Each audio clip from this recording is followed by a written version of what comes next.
When the movie Whiplash came out a few years ago, it had drummers as a whole in an uproar. They hated it. I will stop being so polite. Get the out of my sight before I demolish you. They loved it. They thought it was the worst thing ever. They thought it was really great. So, what is it? When the movie first came out, I actually made a video referencing it and about it, but I thought it would be interesting to look at that as reviewed from a professional drummer and a drum teacher's standpoint.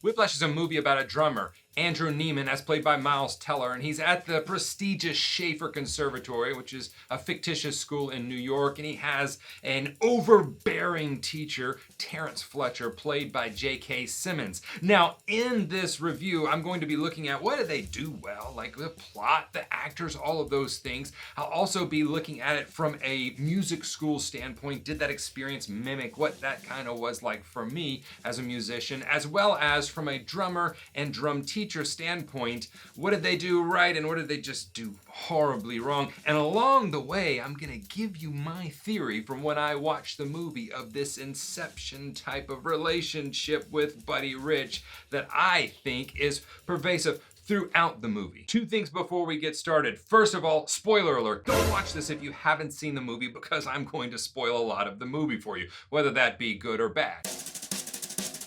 And the second thing is, you should go watch Adam Neely's video on this. He recently did one from the perspective of a jazz musician. Now, I do have a degree in jazz studies, but I have not been in that field for quite a while now. My job now is as a drum teacher. So I'll leave all of that discussion to Adam. It's a great video. I've linked it below. You should definitely go check it out. And it did give me the idea for this one. But I'll be looking at this from a drumming and a drum teacher standpoint. So let's start with the movie plot itself. It did premiere at the Sundance Festival, and I thought the acting was superb. I've always liked J.K. Simmons. I thought Miles Teller did a great job. And drummers are always bringing up, well, the playing didn't match up with what was happening in the audio, and et cetera and so forth. And my point to them is, would it have been better if we would have hired a drummer and sacrificed the acting, or was it better that we sacrificed the drumming a bit and got better acting? And in my mind, as a moviegoer, I'm able to sit back and enjoy it much more if the acting is stellar. And J.K. Simmons, actually, if I'm remembering correctly, won an Academy Award for Best Supporting Actor for this film.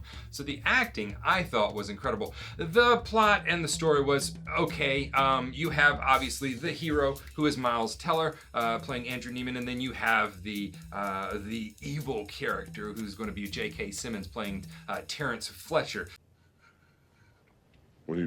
There's no Mars bar down there. What are you looking at? So you have that push and pull, that's good. You have up and down, you know, the highs and the lows of a normal story. I thought it was great up until we had really the death scene rehearsal. That was began to get into the realm of this is completely unbelievable. And then we had the car wreck, which completely threw the plot, I felt, which was an okay plot up to that time.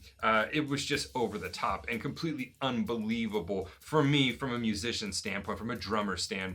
But I thought the acting was great, and I thought they did a good job and made a good choice to pick actors rather than drummers to portray actors. Speaking of actors, this begs to ask, who was the drummer on this film? Because there's a lot of drumming happening on this film. Now, the director's very careful in interviews that I've seen and I've read to say that 90% or more of the drumming you see on the screen is actually Miles Teller playing the drum kit. And I do believe that. I believe that 90% of what I see, not of what I hear. The drumming that you hear is vastly different from what is being played and portrayed much of the time on the screen. Now, Hollywood has a horrible history of, with every instrument, whether that be piano, whether it be bass, or whether it be guitar or drums, of just not portraying on screen what is being heard. I thought they did a better job than they do in a lot of movies. I've seen movies where, I mean, they're playing a kit with no cymbals and they're not even playing anywhere close to what the beat should be.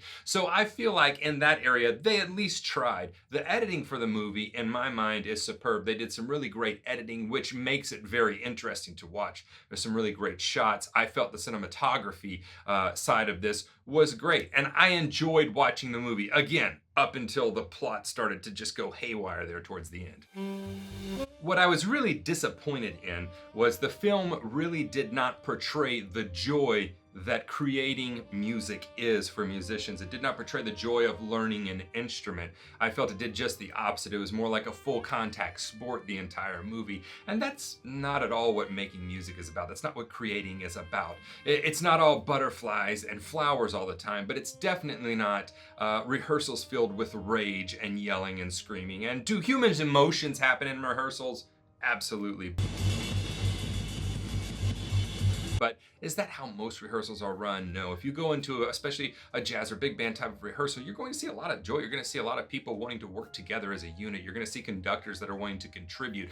You're not going to see this browbeating, this angry, screaming, throwing chairs. It's just not going to happen in your typical music where we're creating art. And so for me, the movie really fell flat whenever it didn't portray the joy that this instrument is, the joy that music is. Now, this movie actually takes place in a school setting, so let's talk about that. I'm going to talk about what I feel they got right with that whole collegiate setting.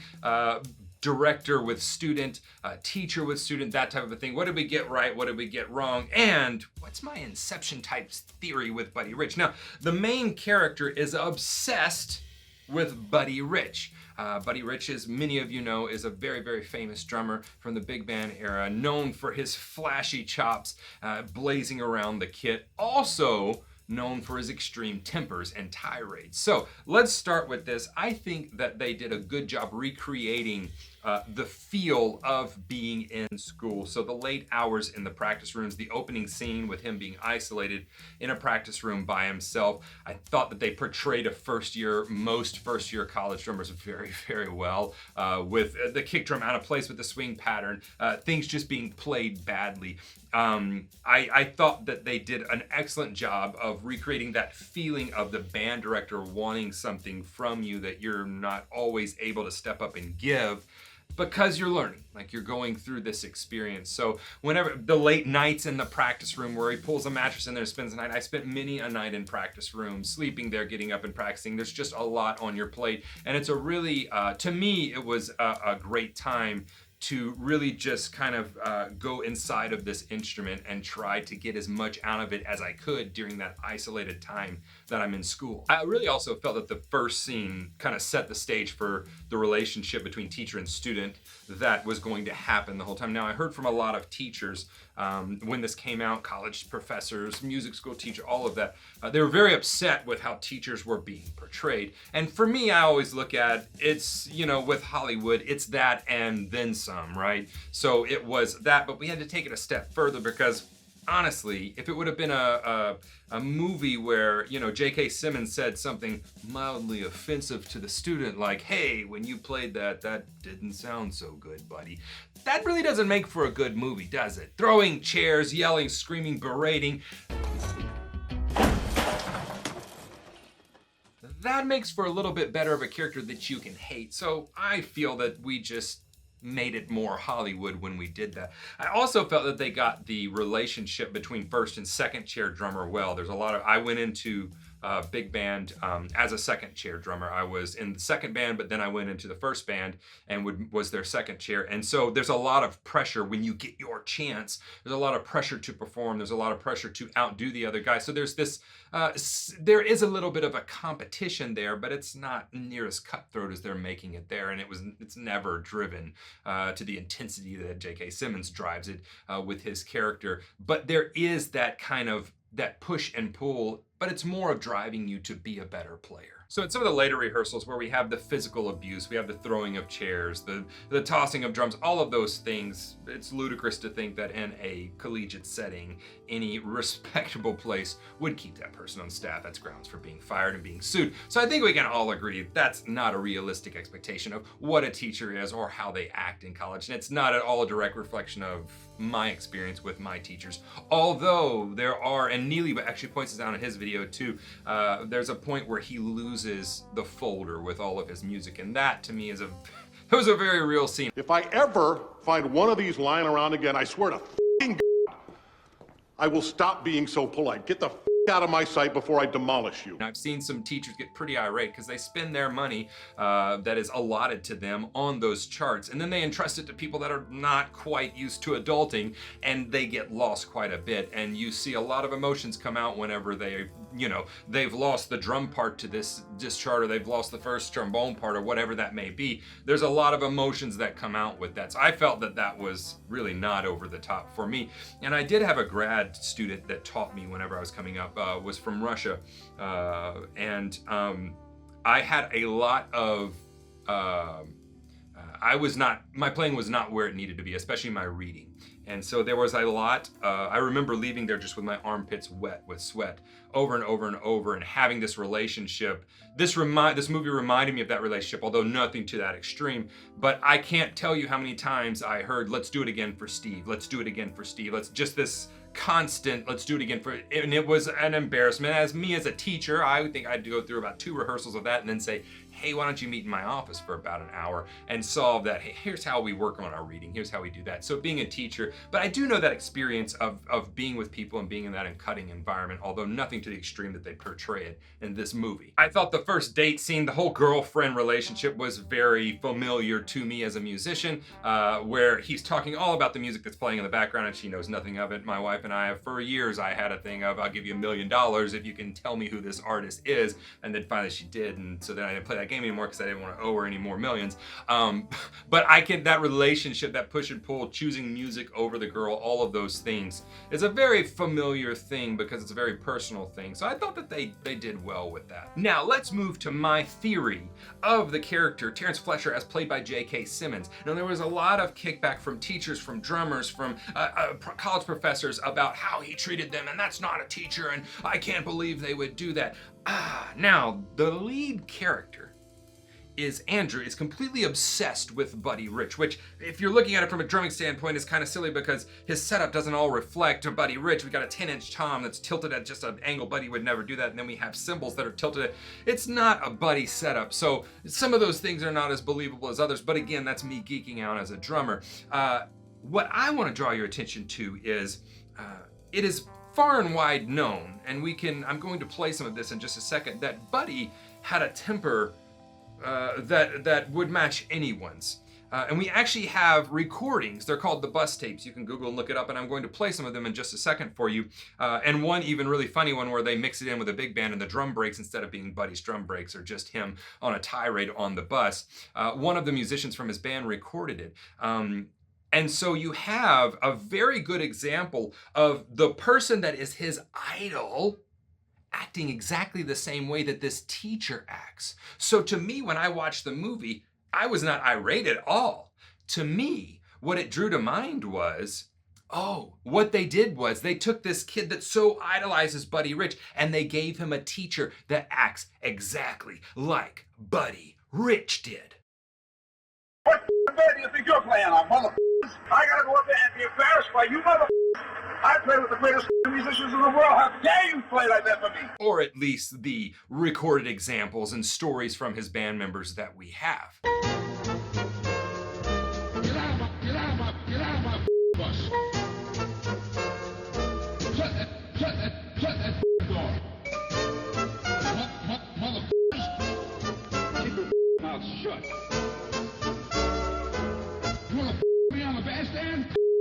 And so in this movie, you have this kid that is idolizing this player, Buddy Rich, and he's also being taught by what is the incarnate of Buddy Rich. He's being taught by someone that acts exactly like we have on tape acting. If you play some of the bus tape tirades, they sound eerily familiar to some of the tirades that Terrence Fletcher or J.K. Simmons goes on in this movie. And please know, I love Buddy. I love his playing, but he was a human, and all humans are flawed. We know that.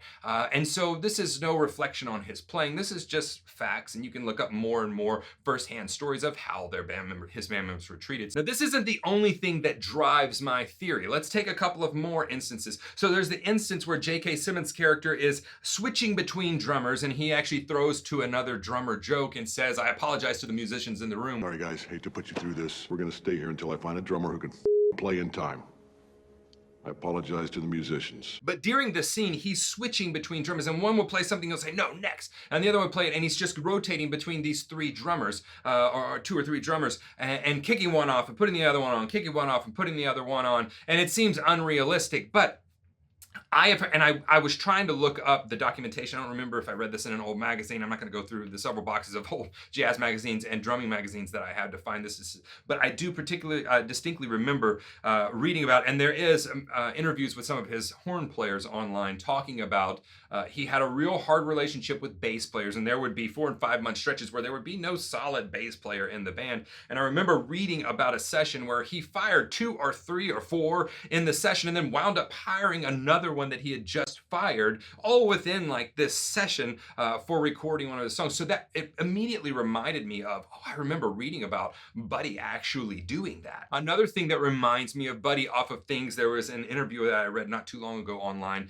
by one of his band members that was talking about, I believe it was the bass player, and Buddy leaned over and said something to the effect of, are you enjoying yourself? And he nods yes, and he says, good, because after this you're fired. Something, I'm paraphrasing, and these interviews are out there for you to go look up and read, but that eerily reminds me of the end scene whenever J.K. Simmons leans over him and says something to the effect of, do you think I'm stupid? I know it was you, right before he counts the band off. To me, this is just another example of how this is Buddy teaching person that wants to be Buddy. So it wasn't offensive to me at all. To me, I just kind of saw through to an artsy side of it and thought, oh, there's this like weird Inception thing going on in the plot where it's actually Buddy Rich teaching a person that wants to be Buddy, and he's gonna, and he's acting very much like all the interviews that I've read, like the bus tapes that I've seen, like firsthand stories of people talking about Buddy and how he treated his band. And while we're on this subject of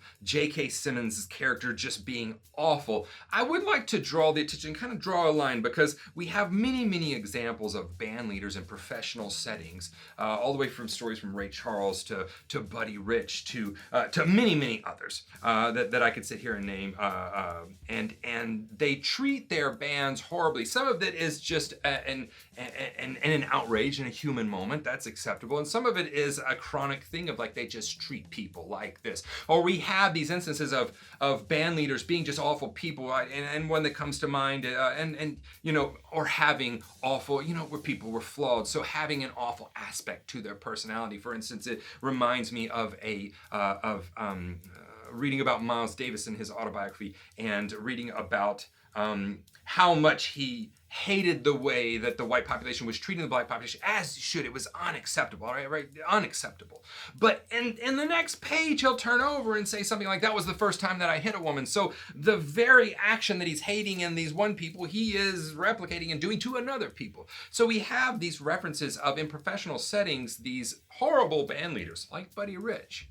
But when we take that, we take it from a professional setting, and we all of a sudden put that into a teaching setting. Oh, that's child abuse. That's when they're really all adults. They're of their own free will, right? So it's just interesting to me, and just wanted to note that shift of like, well, actually, this, we have people that are working for them that are getting berated like this. There is something within a musical setting, and please know it should never go to the extent of abuse like in this movie, but there is something called cutting on the stage, and that is that I've had players, I remember playing in New Orleans, and I had a horn player turn around. We're mid-set, and he said, you didn't practice this weekend, did you? And I just looked at him and I said, no, actually, and I didn't. I had just goofed off for the weekend. And he said, I can tell. And then he turned around and I had to count off the next song and play 3 hours behind this guy. So there are instances where these things happen and they're abrasive and they push us to newer heights. But I don't think by and large, it turns into this abusive thing. But I just kind of wanted to point out how it is odd where we can accept in somebody like Buddy and be like, well, that's just Buddy. But then when it comes to a teacher, all of a sudden that's abuse and we shouldn't do that. So it's an interesting juxtaposition to kind of think about. The thought of Buddy teaching someone that wants to be like Buddy. So in other words, taking that band leader and putting them into a teaching position, and how does this look in this world? How do we play in this world? And then actually thinking of one of those. So I think it's just an interesting thing to draw attention to. And it's also honestly one of the reasons why I liked the movie as much as I did. The plot was good in the beginning, but I loved the idea that Buddy would be put in this place of being a teacher all of a sudden, and what does that look like? And we can see it doesn't look so good. For me, up until now, the movie has been, so-so, but we're about to get into the drumming aspect of it, and I'm probably gonna ruin the movie for a lot of you, because from the drumming aspect, this was not a good movie. All right, so let's go just from the opening of the movie. It starts with a drum roll from slow to fast, and that is very reminiscent of how we learn rudiments. So I thought that, again, from the opening scene, I was like, wow, well, that's a good throw to the lineage of learning rudiments and that kind of thing. It also throws to him being so obsessed with Buddy Rich. Buddy Rich famously would end many solos with this just blazing fast single stroke roll, and we see that in the very, ending solo, award-winning solo, which I'm going to point out is not all that award-winning. Actually, it was not that great as far as a compositional solo, but it throws to the old Buddy Rich ending with those single strokes. So I thought that was a cool throwback to that. And then we have J.K. Simmons' character walk in, and he says something to the effect of, "Show me your rudiments," and then Miles Teller plays...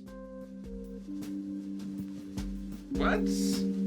It wasn't any rudiment that I knew that he played. A paradiddle, if we're stretching it, it was a paradiddle. And immediately he says, stop. Now, no jazz band audition I've ever been in did I walk in and then they say, show me your rudiments. They don't really care if you know your rudiments so much. They care if you swing. Can you play this swing tune? Can you make it feel good? Hey, do you know what a bossa nova is? They care much more about that end of your playing rather than can you play a Radamacue, or can you play a Swiss triplet, or can you play a paradiddle? And just as kind of irking me as a drummer that did go through and get a degree in jazz studies, he counts them off and claps on 1 and 3, which to me in jazz you would very quickly count to 2 and 4. 1, 2, 1, 2, 3, 4. So that's just, again, we're getting nerdy here, but that's a little thing that rubbed me the wrong way. And then from the drumming aspect, I've already mentioned that much of the drumming doesn't line up with what's happening on the screen.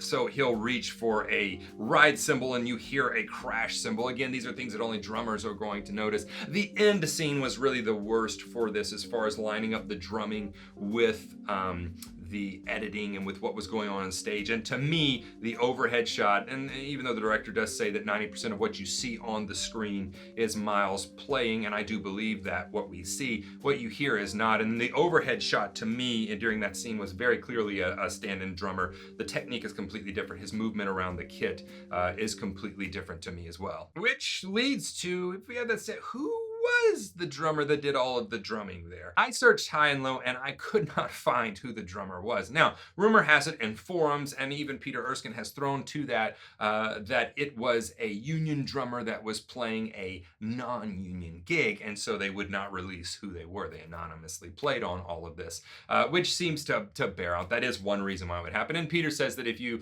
are into jazz and you know it, then it will not take you long, or if you're in that community, to figure out who that was. But again, I could never find who that player was, as much as I wanted to find out who actually did the drumming in the movie. The practice scene where we're idolizing Buddy Rich, where he's pulling the mattress in there, I think idolizing Buddy Rich, him pulling out the albums, that's a very good representation of studying a player. Although if it was me, I wouldn't be studying Rich to learn exactly how to play. I would be studying more early, Shadow, I'd be studying Krupa, I'd be studying the drummers from the Count Basie band to be really learning how to swing a band. But I thought, that was a good throwback to here's how to study into a player. The technique is horrible throughout this movie. It's just an absolute mess from a teacher standpoint. It's just really hard to watch. And we have, the biggest instance is the flaring pinky. I remember one of my very first snare drum teachers asked me whenever I was taking a lesson from him, and he stopped me and he said, "Are you British?" And I said, "No." And he said, "We're not having tea. Please put your pinky down."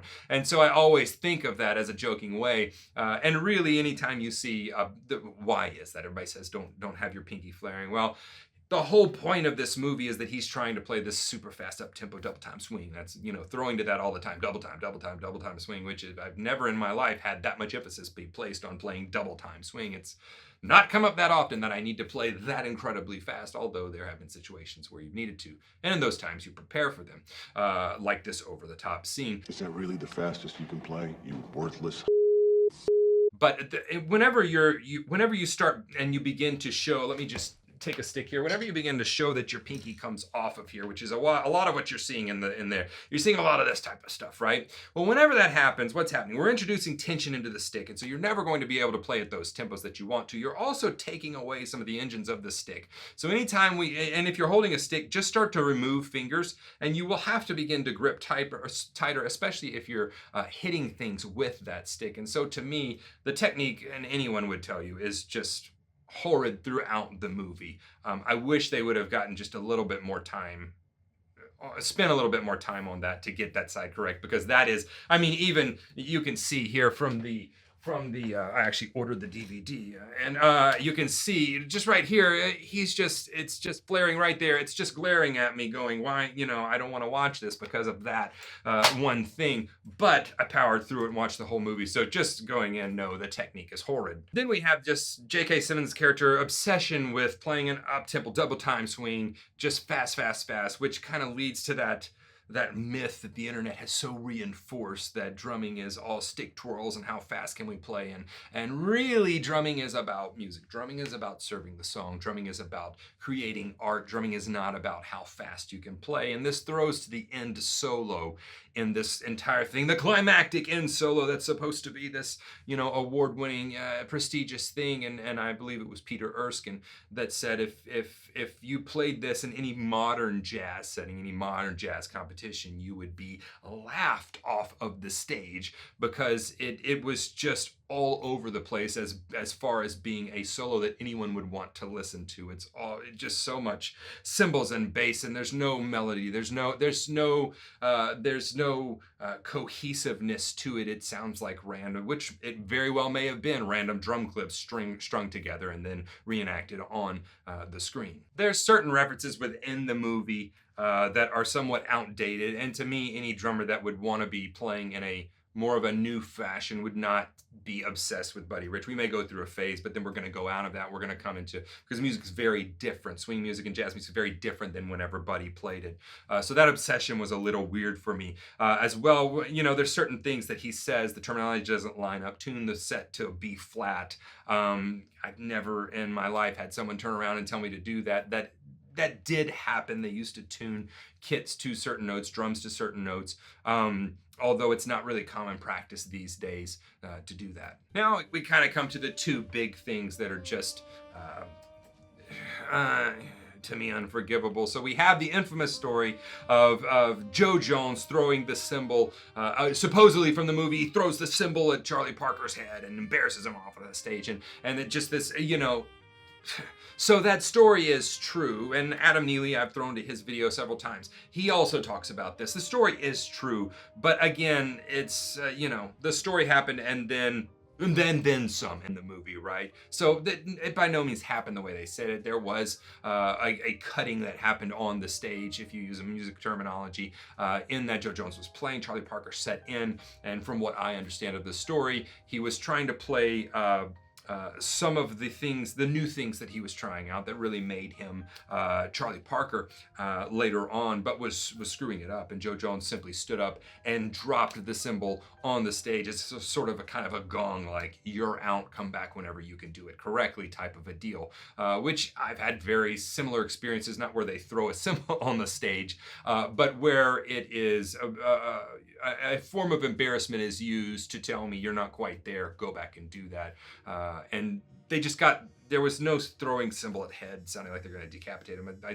I thought the history of that, getting that wrong was unforgivable in my mind. No, the second thing is, oh my gosh, the bloody hands. So the bloody hands are just crazy ridiculous. He's bleeding from wrong parts of his hand, first of all, to be having bloody hands. And secondly, as much as I have played, and I'll give you kind of some first-hand things. So whenever I got my first full-time gig down in New Orleans, playing on Bourbon Street, the famous door, which was actually a famous jazz club back in the day, I was playing sometimes 10 hours a day.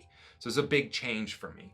And even with all of that, there was no blood involved. Even with me having to step my playing up to the point of being able to play that much, there was no blood involved in this. Now, what did happen? I got a very large blister here on my finger, and then it eventually fell off and there was some new skin there. There was no blood involved. There was nothing like that. The thought that drumming is this full contact sport that we need to bleed to be able to, this is not how art is created. This is not what practice sessions are like for drummers. And I feel like for someone just coming in, they think, oh, that's a very violent thing to do. It's the blood spewing all over the kit. It was just way too over the top. The one time I did bleed in practice was when I was learning 4 mallets. You have to hold them in between fingers, and I was getting ready for my juries or the end of the semester tests, and I was practicing because I was not as good at vibraphone, and so I do remember getting this just really horrible blister here, and that was the one time I had to put a band-aid on my finger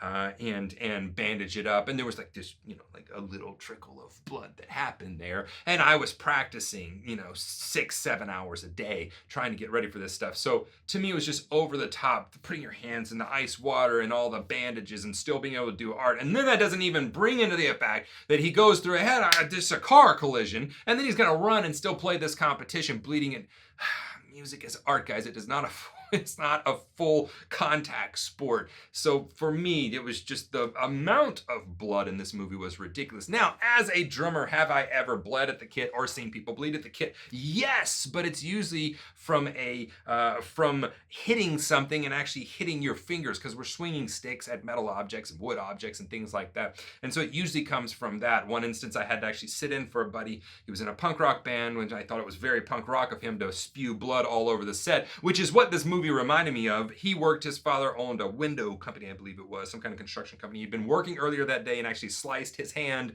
on a window he was putting in, bandaged it all up, and he was going to play the show because he's so punk rock. Had nothing to do with his practice. And as he was hitting, I noticed that something was getting wet on me, and as I looked, I was like, oh, that's blood, and it's coming from him, and he almost passes out, and I jumped over, and there's blood on the sticks, there's blood everywhere, and I said, hey man, I'll finish the set for you. And so I finished the set with this punk band. I didn't know their music, but punk music's not that hard, and so it was pretty much just counted off and let's go. But that had nothing to do with playing the drums. The injury didn't come from that. It came from somewhere else. I've had injuries I got somewhere else, and then they started bleeding while I was playing. So in that respect, sure, a drum kit may become covered in blood. Another friend of mine who is a jazz drummer in New York and New Orleans at this point, Darian, I remember him telling me a story of whenever he was playing, I believe it was church, and he went to grab a cymbal, and when he went to grab the cymbal went under his thumb and ripped the thumbnail off, and there was blood involved in that. But again, anytime I've bled on the kit, I used to have a scar, I believe I may still have it here on my left hand, and that I was setting my hi-hat up, I was playing in a rock band, setting it up too close to my snare drum, and I would swing down, and it would hit the hi-hat, and I would accidentally cut myself. But again, these cuts are from hitting something. They're from contact. They are not from playing so much that we are massively bleeding all over the kit, having to bandage ourselves. And some of the places he's bleeding from, they show the right hand, he's bleeding from like in the web of his hand. There's no reason why you would be bleeding from some of the places that they're showing he's bleeding from, because it just doesn't make sense. So for me, that was just, I had to rail on it just for a second. It's completely over the top and not acceptable. And then lastly, we have the smashing of the drum head. I don't know if you've ever tried to punch through a drum head. It's pretty hard. I'm not saying it can't be done, but I am saying that's not something that in a jazz practice session I would be doing no matter how frustrated I got. Then maybe your hands would bleed. But again, we're throwing back to you're actually throwing your hand into a solid object, so that's going to create blood. So was it a good movie? It was okay.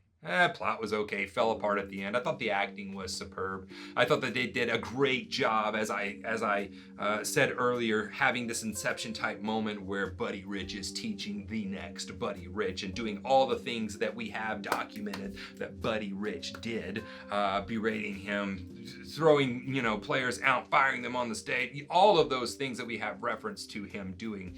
I think it was a great juxtaposition and a great thought of what if Buddy had been a teacher and not a band director. So in that respect, I thought that was kind of a cool plot twist. I thought they did a good job with the whole collegiate music feeling. For me, the music school feeling of what the practice room feels like, the lonely hours, the long hours that you're in there, not the bloody hours. I didn't have any of those, except for that one little instance where I got a little tweak of blood there. So I thought they did okay with that. When it comes to the drumming, it was all over the place. I thought they did a better job than most at syncing up the scenes with the playing. I thought they did a horrible job at portraying the love of music. I thought they did a horrible job of portraying good technique or portraying good playing in general within the solos, those types of things. And the plot twist at the end is just unbelievable that you would go to a concert after a head-on car collision and you're going to continue to play that. So in those ways, they completely drop the ball. But again, I'm a drum teacher and a drummer, so I'm supposed to ruin the movie for you. That's kind of how I look at it. In the end, who cares what I think, though? I care what you think. Put your comments below and let me know what you thought about the movie. I would love to know your thoughts. Leave them. I read them all. I try to respond to as many as is possible as well. Click that thumbs up if you enjoyed this. Share it with somebody you think that may enjoy it as well. If you haven't subscribed to the channel, go ahead and do that. Ding the notifications bell because I'm releasing new content all of the time and I would love for you to be a part of this community.